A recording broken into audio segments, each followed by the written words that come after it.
All right, Commissioners, our next presentation is from the Town Council of Centreville. And I see Charles Poole here and anybody else coming with you? Eric Johnson? Oh, they're outside. Okay, come on up. Chip here is the town manager, and they want to brief the county commissioners on their upcoming plans to expand, replace their wastewater treatment plant here in the town of Centreville. Gentlemen? Commissioners, good evening. Gentlemen, how are you? You're going to see me now, and then when we do the proclamation, so I'm going to switch hats. Exactly. Welcome. We're very grateful for your time this evening, and then we'll go ahead and introduce ourselves. So, of course, I'm Eric Johnson. I serve as a member of the Town Council. I was just elected Vice President of the Council based on the results of the last election in our organizing session. We were left in my term, but learned a lot. I want to share some of that briefly that leads into what we're here to talk about. But before we continue, we introduce ourselves. Oh, I'm Dan Worth, Town Council. So, without getting into a whole lot of storytelling with Eric, I know we have a brief amount of time. I did want to just share to kind of personalize why we're here. That when I ran for office a little more than 2 years ago, knocked on doors, I asked folks what they were concerned about, and there were folks that were concerned about our infrastructure. We had a roads project that is very much still in the minds of folks, and disappointment in how that went down. But in part of my sort of readiness, I toured the town's infrastructure, and I will never forget how much anxiety I had after touring our wastewater treatment facility. And asking questions. I'm a readiness guy, emergency management's my background. So when I look at infrastructure, one of my first thoughts is, how old is this? Past its shelf life? If it's critical infrastructure, then what is our plan as a backup if this thing goes down? And what I've learned very quickly is that we are well past the age and more than a capacity for this facility. And when I ask questions like, so who maintains this? How does this work? This facility is so far past its life that to get certain parts, I kid you not, our staff are going on eBay, Amazon to find things. So as you can imagine, I had a brief moment where I thought maybe I shouldn't run because this is a situation we're going to have to deal with. So before getting into any other bullets, I just want to say up front that I think the town of Centreville, regardless of who was elected at the time, comes to you sort of hanging our head a little low, feeling like, wow, we have put ourselves in a situation where we now have a priority that we need to execute.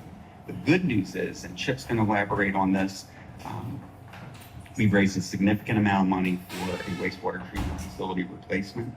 We want to work with the county in terms of any kind of joint comprehensive plan, MDE guidance, you name it. And I know there'll be more opportunity in the future in some work sessions, but we wanted to at least pose the issue tonight. So I mentioned that we're at capacity. It's engineered end of life.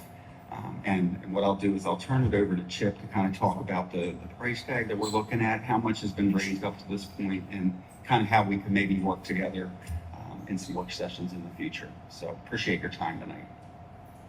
Garrett, as Eric mentioned, we're significant ways down the road. We're working towards our design, and the new PER has been updated to kind of show this. We've been working with the state, with MDE, with federal, with senators to try and secure funds. So we're just over 20 million towards a $30 million goal.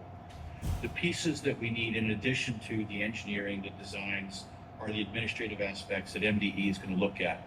Two of those that are critical are the comprehensive plan for the town, which is in the process of being finished up and updated, which will capture this new need and footprint, and the comprehensive water sewer plan for the county, which is really what we're queuing up for you.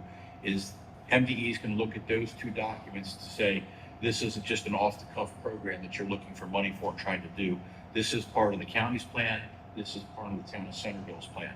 So we wanted to make sure that you are aware that this request is going to be coming in this month with the formal application to amend that document to take us to 1 million gallons a day. We are currently at 542,000 gallons per day, which is a good amount, but it's also at the capacity of our farm. If we were to seek to buy another farm and simply upgrade, nobody wants to sell us a farm that's the appraisal would match the asking price. So that's a challenge there. So we're seeking other discharge options, working with MDE, and have some strongly promising possibilities. The other part of that is if we were to do just a modest upgrade to 750,000 gallons per day, the delta between 750,000 gallons and 1 million gallons per day is about $4 to $6 million. Whereas if we did a soft upgrade to 750,000 gallons, you're looking at $20 to $25 million for that plant. And then to try and rectify that and advance again to 1 million gallons, say 15, 18 years from now, you're looking at another $18 million. So the cost benefit analysis at that point is unworkable. There's no way the town could resource that twice in that period of time. So in working with the state and working with the feds to secure the funding, and the desire of the council is that we go for 1 million gallons per day. Some have said, well, why don't you do 1.2 million? The flow is just not there. The biology doesn't work at that point. So this is what we're going to come to you with.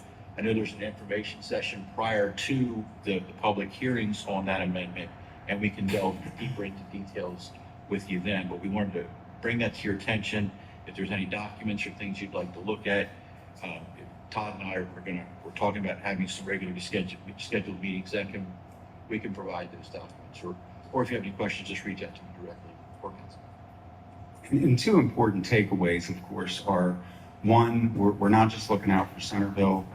The county is a very important strategic partner of ours, and the county has a significant footprint, obviously, here in the town of Centreville. So as we look at things like a new public schools office, central office, we want to make sure that we have the capacities to support these buildings and any future growth the county may see in terms of facilities.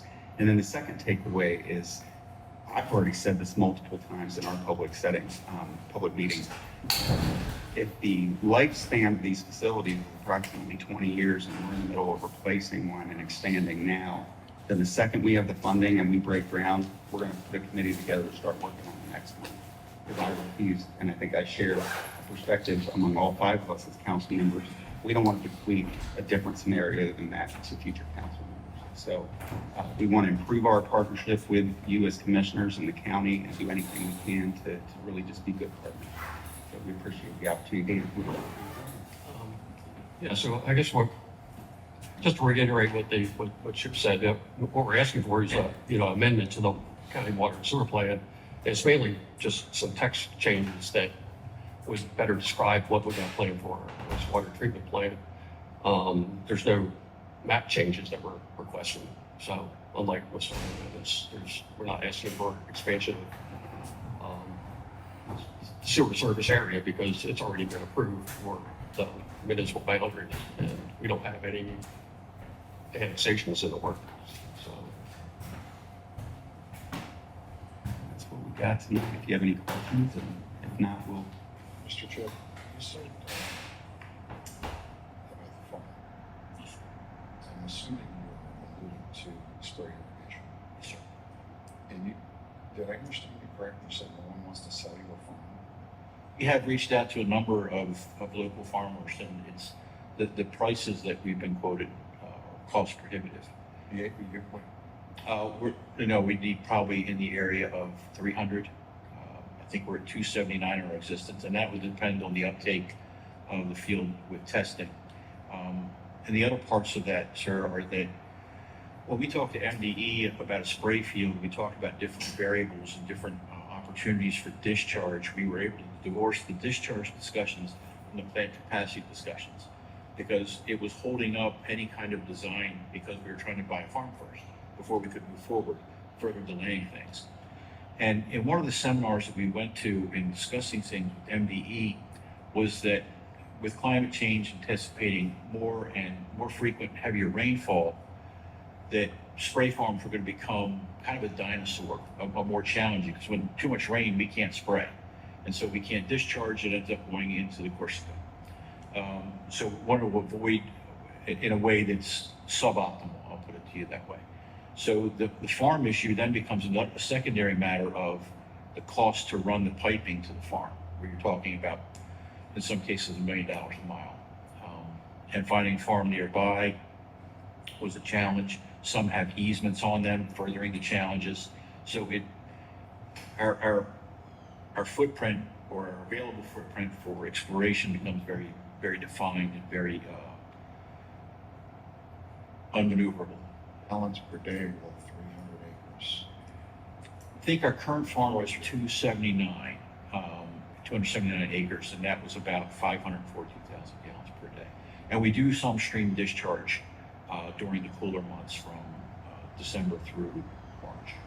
If you were able to get a farm, 300, 400 acres, and you take that cost into effect, on the back end, would you need to, could you make the plant, the expansion a little bit smaller, therefore less expensive for solids? So the farm is a part of it. It's not an insignificant part of it. It's perhaps 20% of it, and so you're still looking well over 20%. If the farm becomes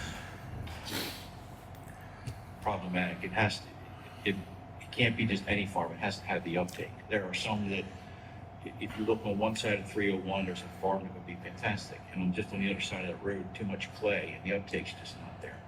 And that becomes part of the challenge. We've been exploring a number of different discharge opportunities predicated on more advanced filtration, which is really the big thing. Is you want to eliminate your solids, and you want to, you've probably been briefed at least some point of PFAS and different things that there are concerns about from an environmental perspective.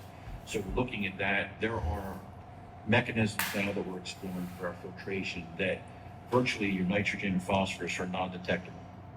I think Queenstown has a similar type plant. So we're not just looking to discharge waste. It's what is the enduring solution? What is the enduring outcome that benefits the citizens and the county with their needs from a municipal government? And what does the enduring footprint look like from our discharge?